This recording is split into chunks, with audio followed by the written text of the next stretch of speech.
ദൈവതിരുനാമത്തിന് മഹത്വമുണ്ടാകട്ടെ. ഒരു ദൈവഭക്തനായി ജീവിച്ച് ദൈവത്തോടുകൂടെ വസിക്കണമെന്ന് അതിയായി ആഗ്രഹിക്കുന്ന ഏതൊരാളും ജീവിതത്തിൽ അതിനായി എന്തെല്ലാം ചേർത്ത് വയ്ക്കണമെന്നും എന്തെല്ലാം ജീവിതത്തിൽ നിന്ന് നിർബന്ധമായും ഒഴിവാക്കണമെന്നും മനസ്സിലാക്കേണ്ടതായിട്ടുണ്ട്. അതിന് സഹായിക്കുന്ന ഒരു വേദഭാഗമാണ് 50-ാം സങ്കീർത്തനം. പശ്ചാത്തപിക്കാത്ത, അനുതപിക്കാത്ത ചെറിയ പാപങ്ങൾ പോലും ശിക്ഷിക്കപ്പെടുകയും ദൈവം അത് ചെയ്തവൻ്റെ മുമ്പിൽ ചില നാളുകൾ മിണ്ടാതെ ഇരുന്നാലും നിരത്തി വയ്ക്കുകയും ചെയ്യും എന്നുള്ളത് 50-ാം സങ്കീർത്തനത്തിൻ്റെ 21-ാമത്തെ വാക്യത്തിൽ നമ്മൾ കാണുന്നുണ്ട്. പ്രത്യേകിച്ച് കർത്താവായ യേശു ക്രിസ്തുവിൻ്റെ മടങ്ങിവരവ് ഏറ്റവും അടുക്കൽ വാതുക്കലായിരിക്കുന്ന ഈ ഒരു കാലഘട്ടം, ബൈബിൾ പ്രവചനങ്ങളെല്ലാം നിവർത്തിക്കപ്പെട്ടുകൊണ്ടിരിക്കുന്നു. ലോക സംഭവങ്ങൾ അതിന് സാക്ഷ്യം വഹിച്ചുകൊണ്ടിരിക്കുന്നു. 50-ാം സങ്കീർത്തനവും അങ്ങനെയുള്ള ഒരു പ്രവചന സങ്കീർത്തനമാണ്.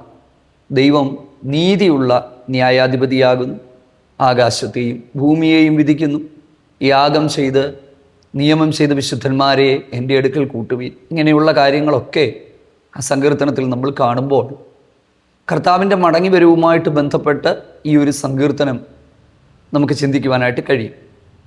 ഇന്ന് കൃപയുടെ സിംഹാസനത്തിൽ ഇരിക്കുന്ന കർത്താവ് ന്യായാധിപനായി മാറി ആ ന്യായവിധിയുടെ സിംഹാസനത്തിൽ ഇരിക്കുന്ന ദിവസങ്ങൾ അടുത്തു വരുമ്പോൾ, പ്രിയമുള്ളവരെ, എത്ര ഭയത്തോടും എത്ര വിശുദ്ധിയോടും കൂടെ നമ്മുടെ ജീവിതം ഓരോ ദിവസവും മുൻപോട്ട് പോകണം എന്നുള്ളത് നമ്മൾ ഗൗരവമായിട്ട് മനസ്സിലാക്കണം.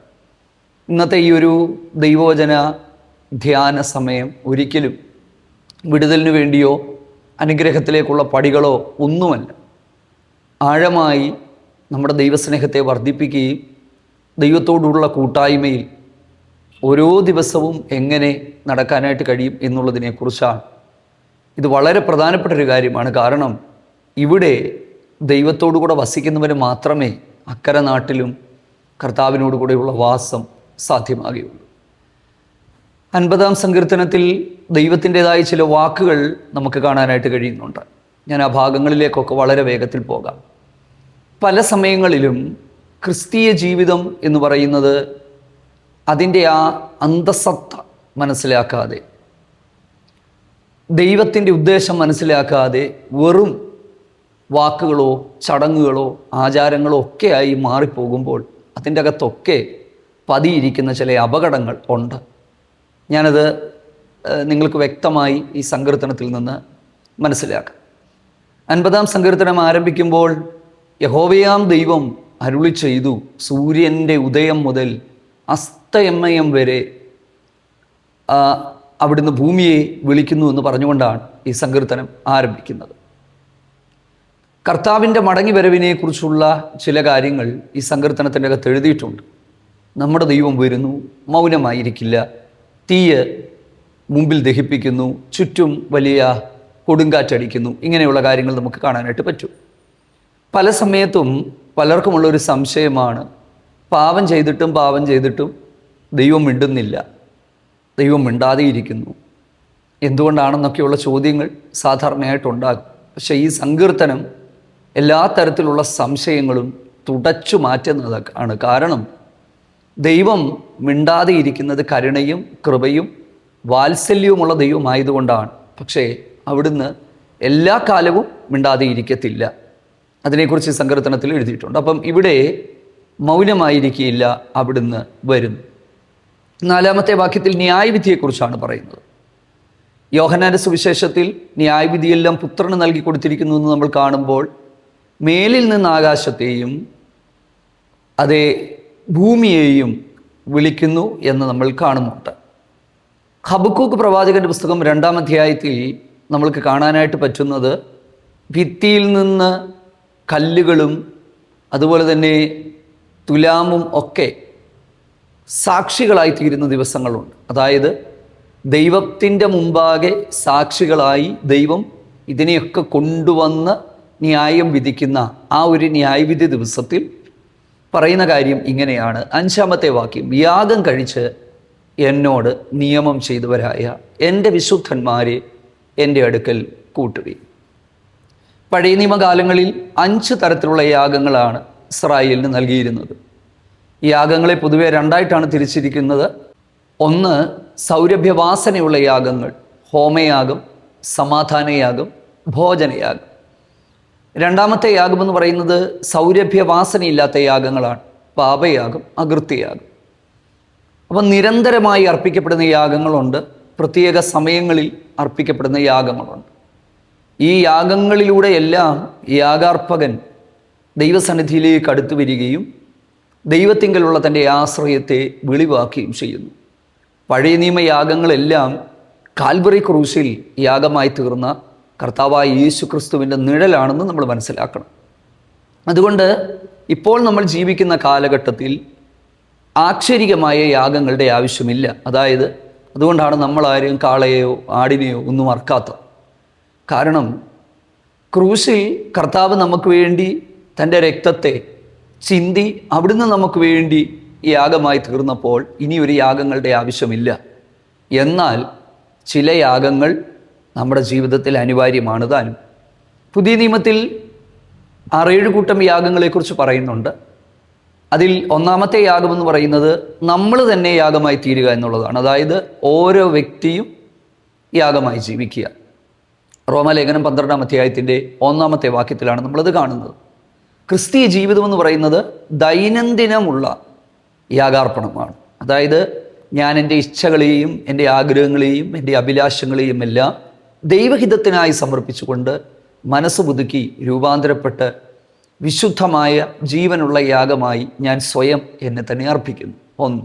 2, നന്മ ചെയ്യുവാനും കൂട്ടായ്മ കാണിക്കുവാനും മറക്കരുത്. ഈ വക യാഗത്തിൽ ദൈവം പ്രസാദിക്കുന്നു. 3, സ്തോത്രം എന്ന യാഗം അർപ്പിക്കുന്നവൻ എന്നെ മഹത്വപ്പെടുത്തുന്നു. സ്നേഹത്തിൽ നടക്കുന്നത് ഈ യാഗത്തിന് തുല്യമാണ്. അങ്ങനെ ധാരാളം കാര്യങ്ങൾ, ജാതികളെന്ന വഴിപാട് ദൈവത്തിന് അർപ്പിക്കുന്നു എന്നൊക്കെ പൗലോസിൻ്റെ വാക്കുകളിൽ നമ്മൾ കാണുന്നുണ്ട്. അപ്പം പുതിയ നിയമത്തിലേക്ക് വരുമ്പോൾ ഇത്തരത്തിലുള്ള ആത്മീക യാഗങ്ങൾ ഓരോ വ്യക്തിയും അർപ്പിച്ചുകൊണ്ടാണ് മുൻപോട്ട് പോകുന്നത്. അപ്പോൾ യേശു ക്രിസ്തുവിൻ്റെ പരമമായ ഈ യാഗത്തിൻ്റെ ഭാഗമായി തീർന്നവർക്ക് മാത്രമേ വീണ്ടെടുപ്പുള്ളൂ എന്നാണ് ബൈബിൾ പറയുന്നത്. അതുകൊണ്ടാണ് പറയുന്നത്, യാഗം കഴിച്ച് നിയമം ചെയ്ത എൻ്റെ വിശുദ്ധന്മാരെ എൻ്റെ അരികിലേക്ക് കൂട്ടുവീൻ.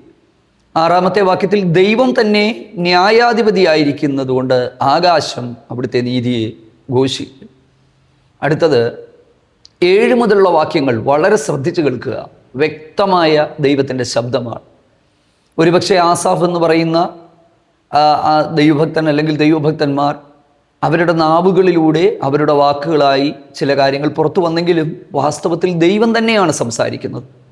പ്രിയപ്പെട്ടവരെ, മറ്റെന്തിനേക്കാളും ദൈവം പറഞ്ഞ ചില വാക്കുകൾ ശ്രദ്ധിച്ച് കേൾക്കുമ്പോൾ, എൻ്റെ ജനമേ കേൾക്കുക, ഞാൻ സംസാരിക്കും, ഇസ്രായേലേ ഞാൻ നിന്നോട് സാക്ഷീകരിക്കും. പ്രിയപ്പെട്ടവരെ, ദൈവം എല്ലാ കാലവും നമ്മളോട് സംസാരിക്കാൻ തയ്യാറായിട്ടിരിക്കുകയാണ്. ദൈവത്തിൻ്റെ ദാസന്മാരിലൂടെ, ദൈവവചനത്തിലൂടെ. ഹൃദയാന്തർഭാഗത്ത് നമ്മൾ ശ്രദ്ധിച്ചാൽ ചില സമയങ്ങളിൽ നമുക്ക് ആ ദൈവശബ്ദം കേൾക്കാനായിട്ട് കഴിയും. അങ്ങനെ ദൈവം നമ്മളോട് സംസാരിക്കുമ്പോൾ, കേൾക്കാൻ നമ്മൾ തയ്യാറാകുമ്പോൾ 8 മുതലുള്ള വാക്യങ്ങളിൽ ദൈവം പറയുന്ന ചില വാക്കുകൾ നമ്മളെ അത്ഭുതപ്പെടുത്തുന്നതാണ്. നിൻ്റെ ഹോമയാഗങ്ങൾ എപ്പോഴും എൻ്റെ മുമ്പിലിരിക്കുന്നു, നിൻ്റെ ഹനനയാഗങ്ങളെക്കുറിച്ച് ഞാൻ ശാസിക്കുന്നില്ല. നിൻ്റെ വീട്ടിൽ നിന്ന് കാളയോ തൊഴുത്തുകളിൽ നിന്ന് കോലാട്ടുകൊറ്റനെയോ ഞാൻ എടുക്കുകയില്ല. കാട്ടിലെ സകല മൃഗവും പർവ്വതങ്ങളിലെ 1000 ജന്തുക്കളും എനിക്കുള്ളതാണ്. എനിക്ക് വിശന്നാൽ ഞാൻ നിന്നോട് പറയുമോ, ഞാൻ കാളകളുടെ മാംസം തിന്നുമോ? എന്താണ് അതിൻ്റെ അർത്ഥമെന്ന് പറയുന്നത്? അർത്ഥം ഞാൻ നിങ്ങൾക്ക് മനസ്സിലാക്കി തരാനായിട്ട് ഒരു പരിശ്രമം നടത്തുകയാണ്. പഴയ നിയമകാലങ്ങളിൽ യാഗങ്ങൾ അർപ്പിക്കുന്നതിലൂടെ ദൈവപ്രസാദം ലഭിക്കുമെന്ന് മനസ്സിലാക്കിയിരുന്നു ജനം.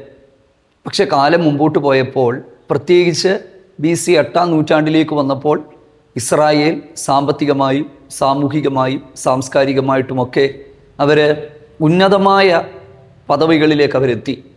ധാരാളം പണം കയ്യിലുള്ള ആളുകൾ അന്നത്തെ കാലത്ത് വന്നു. അപ്പം എന്താണ് സംഭവിച്ചതെന്നറിയാമോ? നീതി നഷ്ടപ്പെടുത്തി, അതുപോലെ തന്നെ ദൈവിക വിശുദ്ധി നഷ്ടപ്പെടുത്തി എങ്ങനെയും ജീവിച്ചിട്ട് യാഗം കഴിച്ചാൽ ദൈവത്തിന് പ്രസാദമായി തീരും എന്നുള്ള ഒരു ചിന്തയിലേക്ക് ആളുകൾ വന്നെത്തി. അതിനെ കർശനമായി ശാസിച്ചുകൊണ്ട് ദൈവം പറയുകയാണ്, നിന്റെ തൊഴുത്തിലെ കാളയെയും നിന്റെ തൊഴുത്തിലെ ആടിനെയും ഒന്നും എനിക്ക് വേണ്ട. പ്രിയപ്പെട്ടവരെ, നമ്മളില്ലാതെ നമ്മുടെ പണം ദൈവത്തിന് എന്തിനാണ്? നമ്മുടെ ജീവിതമില്ലാതെ നമ്മുടെ വെറും വാക്കുകളും നമുക്കുള്ളതുമെല്ലാം ദൈവത്തിന് എന്താണ്? പ്രവാചകനായ യെശയ്യാവിൻ്റെ പുസ്തകം ഏറ്റവും ഒടുവിലത്തെ അധ്യായം 66-ാം അധ്യായത്തിലേക്ക് നമ്മൾ വരുമ്പോൾ, സ്വർഗം എൻ്റെ സിംഹാസനം, ഭൂമി എൻ്റെ പാദപീഠം, നിങ്ങളുണ്ടാക്കുന്ന ആലയം ഏതുവിധമാണ്, ഞാൻ അതിൽ കുടികൊള്ളുമോ? എന്താണ് അതിൻ്റെ അർത്ഥം? നമുക്ക് പണമുണ്ടെങ്കിൽ മനോഹരമായ പള്ളികൾ ഉണ്ടാക്കാനായിട്ട് പറ്റും. കോടികളുടെ അതേ മണിമന്ദിരങ്ങൾ, ദൈവത്തിൻ്റെ പേരിലുള്ള ആലയങ്ങൾ നമുക്ക് ദൈവത്തിന് വേണ്ടി ഉണ്ടാക്കാൻ പറ്റും. പക്ഷേ പല സമയങ്ങളിലും ദൈവം അവിടെ ഇല്ല, ദൈവം അവിടെ വസിപ്പാനായിട്ട് ആഗ്രഹിക്കുന്നില്ല. ദൈവം ആരോടുകൂടെയാണ് വസിക്കാൻ ആഗ്രഹിക്കുന്നത്? 66-ൽ തന്നെ എഴുതിയിരിക്കുകയാണ്, എങ്കിലും അരിഷ്ടനും മനസ്സ് തകർന്നവനും എൻ്റെ വചനത്തിൽ വിറയ്ക്കുന്നവനുമായവനെ ഞാൻ കടാക്ഷിക്കും. എനിക്ക് സത്യത്തിൽ ദൈവത്തെ ഏറ്റവും ഞാൻ പ്രസംഗിക്കപ്പെടുവാനും പ്രാർത്ഥിക്കുവാനും ഇഷ്ടപ്പെടുന്നതിൻ്റെ ഒരു കാര്യം, നമ്മുടെ ദൈവം നമ്മുടെ സാഹചര്യങ്ങൾ നോക്കിയല്ല, നമ്മുടെ മനസ്സൊരുക്കം നോക്കിയാണ് നമ്മുടെ അരികിലേക്ക് ഇറങ്ങി വരുന്നത്. നമ്മൾ ആരുമായിക്കൊള്ളട്ടെ, ഒന്നുമില്ലാത്തവരാകാം, പ്രിയപ്പെട്ടവരെ, ഒറ്റപ്പെട്ടവരാകാം. പക്ഷേ ഉടഞ്ഞ മനസ്സോടെ, തകർന്ന മനസ്സോടെ ദൈവത്തിൻ്റെ സന്നിധിയിലേക്ക് ഓടിച്ചെന്ന് അപ്പാ എന്ന് പറഞ്ഞ് ദൈവമുമ്പാകെ നമ്മളൊന്ന് വീഴാൻ തയ്യാറായാൽ നമ്മളെ മാറോട് ചേർത്ത് പിടിക്കുന്നതാണ് ദൈവസ്നേഹം. എന്നാൽ ഞങ്ങൾ ഇത്രാം തലമുറക്കാരാണ്, ഇന്നതാണ്, ഇന്നതെല്ലാം ചെയ്തിട്ടുണ്ടെന്നൊക്കെ പറഞ്ഞ് പല സമയങ്ങളിലും സ്വയപ്രശംസകളിൽ ഊന്നിക്കൊണ്ട് ദൈവത്തിൻ്റെ മുൻപിലേക്ക് ചെല്ലുന്ന പല യാത്രകളുടെ ഒടുവിൽ ദൈവം നമ്മളെ തൻ്റെ കൈകൾ കൊണ്ട് ദൂരേക്ക് മാറ്റുമെന്ന് ഞാൻ ചില സമയങ്ങളിൽ ചിന്തിക്കാറുണ്ട്. അതായത്, പ്രശംസിക്കുന്നവൻ കർത്താവിൽ പ്രശംസിക്കട്ടെ. നിഗളികളോട് ദൈവം എതിർത്ത് നിൽക്കുന്നു, താഴ്മയുള്ളവർക്ക് ദൈവം അധികം കൃപ കൊടുക്കുന്നു. ദൈവത്തിന് സ്തോത്രയാഗം അർപ്പിക്കുക, അത്യുന്നതന് നിൻ്റെ നേർച്ചകളെ കഴിക്കുക, കഷ്ടകാലത്തിനെ വിളിച്ചപേക്ഷിക്കുക, ഞാൻ നിന്നെ വിടുവിക്കുകയും നീ എന്നെ മഹത്വപ്പെടുത്തുകയും ചെയ്യും. പ്രിയപ്പെട്ടവരെ, നമ്മുടെ ഹൃദയത്തിൽ ആഴമായി ദൈവത്തോടുള്ള സ്നേഹത്തിൽ നമുക്കൊന്ന് നിറയാം. യേശു കർത്താവിലൂടെയുള്ള സ്നേഹത്തെ അനുഭവിക്കാത്തവരായിട്ട് ആരെങ്കിലും ഉണ്ടെങ്കിൽ, ഈ രക്ഷയുടെ സന്തോഷത്തെ അനുഭവിക്കാത്തവരായി ആരെങ്കിലും ഉണ്ടെങ്കിൽ, നിങ്ങളുടെ ജീവിതത്തിൻ്റെ വേദനകളും ഭാരങ്ങളും എല്ലാം ഇറക്കി വെക്കുവാൻ പറ്റുന്ന ഒരിടമെന്ന് പറയുന്നത് ദൈവ സന്നിധിയാണ്. സന്നിധിയിലേക്ക് ഇറക്കി യേശുവിനെ രക്ഷകനും കർത്താവുമായി സ്വീകരിച്ച് അവിടുന്ന് പറയുന്ന കൽപ്പനകൾ അനുസരിച്ചുകൊണ്ട് അവിടുത്തെ മക്കളായി പ്രത്യാശയോടെ ജീവിക്കുക എന്നുള്ളതാണ് ദൈവം നമ്മിൽ നിന്ന് ആഗ്രഹിക്കുന്ന ഏറ്റവും പ്രധാനപ്പെട്ട കാര്യങ്ങളിൽ ഒന്ന്. എന്നാൽ അതേസമയം തന്നെ നമ്മൾ അടുത്ത വാക്യങ്ങൾ നമ്മൾ ശ്രദ്ധിക്കുമ്പോൾ നമുക്ക് മനസ്സിലാക്കാൻ പറ്റുന്ന ഒരു കാര്യം, ദൈവത്തിൻ്റെ നിയമത്തെ അറിഞ്ഞിട്ട് വചനത്തെ വായിലെടുത്തിട്ട് തോന്നും വണ്ണം ജീവിക്കുന്നവരായ ആളുകൾ, അത് പണ്ടെന്ന പോലെ ഇന്നും നമുക്ക് കാണാനായിട്ട് പറ്റും. അവരെക്കുറിച്ച് പറയുന്നത്, കള്ളനെ കണ്ടാൽ നീ അവനോട് അനുകൂലപ്പെടുന്നു, വ്യഭിചാരികളോട് നീ പങ്കുകൂടുന്നു, വായ് കൊണ്ട് ദോഷമായത് സംസാരിക്കുന്നു, നാവ് വഞ്ചന പറയുന്നു, സഹോദരന് വിരോധമായി സംസാരിക്കുന്നു. ഇങ്ങനെയൊക്കെ ചെയ്യുന്ന ആളുകളെക്കുറിച്ച് പറയുകയാണ്. ഇന്നും പ്രിയപ്പെട്ടവരെ, നമ്മൾ നോക്കിയാൽ നമുക്ക് ഇത് കാണാനായിട്ട് പറ്റും. അതായത്, നമ്മുടെ ഇടയിലുള്ള ചില ആളുകൾ തന്നെ അവരുടെ പ്രവർത്തികൾ കൊണ്ട് ദൈവനാമത്തിന് അപമാനം വരുത്തുന്നു. എനിക്കും അറിയാൻ, പല സ്ഥലങ്ങളിൽ പ്രിയപ്പെട്ടവരെ യാത്ര ചെയ്തു പോകുമ്പം പലരും പറയാറുണ്ട്, അദ്ദേഹം നിങ്ങളുടെ കൂടെ ഉള്ള ആളല്ലേ, ഇന്നയാളുടെ പ്രവൃത്തികൾ കണ്ടില്ലേ. ലോകമനുഷ്യൻ നമ്മുടെ നേരെ വിരൽ ചൂണ്ടുമ്പോൾ അക്ഷരാർത്ഥത്തിൽ നമ്മൾക്ക് ചില സമയങ്ങളിൽ ഉത്തരം മുട്ടിപ്പോകും. എന്ത് പറയണമെന്നറിയാതെ നമ്മൾ നിൽക്കും. പക്ഷെ ഞാൻ മനസ്സിലാക്കിയ ഒരു കാര്യം ഞാൻ പറയാം. ഞാൻ എന്ന് പറയുന്ന ഒരാൾ കാരണം ദൈവത്തിന് വിരോധമായി ഒരുവൻ വിരൽ ചൂണ്ടാൻ കാരണമായാൽ അതാരാണെങ്കിലും അവൻ ദൈവം മുമ്പിൽ കണക്ക് കൊടുക്കേണ്ടതായിട്ട് വരും. ഇത് നമ്മുടെ മനസ്സിൽ എല്ലായ്പ്പോഴും കരുതിക്കൊള്ളണം, കുറിച്ചു കൊള്ളണം. അതായത്, നമ്മളിലൂടെ 10 പേര് ദൈവത്തെ അറിയാൻ പറ്റിയില്ലെങ്കിലും നമ്മളിലൂടെ ദൈവത്തിൻ്റെ നാമത്തെ ആരും അപമാനിക്കരുത്, ദുഷിക്കരുത്. നമ്മൾ റോഡിൽ കിടന്ന് തെറി പറഞ്ഞാൽ, അസഭ്യവർഷങ്ങൾ നടത്തിയാൽ, അഹങ്കാരികളെ പോലെ പെരുമാറിയാൽ, നമ്മളെ കാണുന്നവർ അല്ലെങ്കിൽ സാമ്പത്തിക തട്ടിപ്പുകളിൽ പിടിക്കപ്പെടുമ്പോൾ, പലതരത്തിലുള്ള കാര്യങ്ങളിൽ പിടിക്കപ്പെടുമ്പോൾ അതേ അപമാനിക്കപ്പെടുന്നത് ദൈവത്തിൻ്റെ നാമമാണെന്നുള്ള കാര്യം എപ്പോഴും നമ്മുടെ മനസ്സിലുണ്ടെങ്കിൽ, കർത്താവേ, ഞാൻ കാരണം എൻ്റെ ദൈവത്തിൻ്റെ നാമം ഒരിക്കലും അപമാനിക്കപ്പെടരുത്, നിന്ദിക്കപ്പെടരുത്. ഞാൻ കാരണം എൻ്റെ ദൈവത്തിന് നേരെ ആരും വിരൽ ചൂണ്ടാനായിട്ട് ഇടയായിത്തീരരുത്.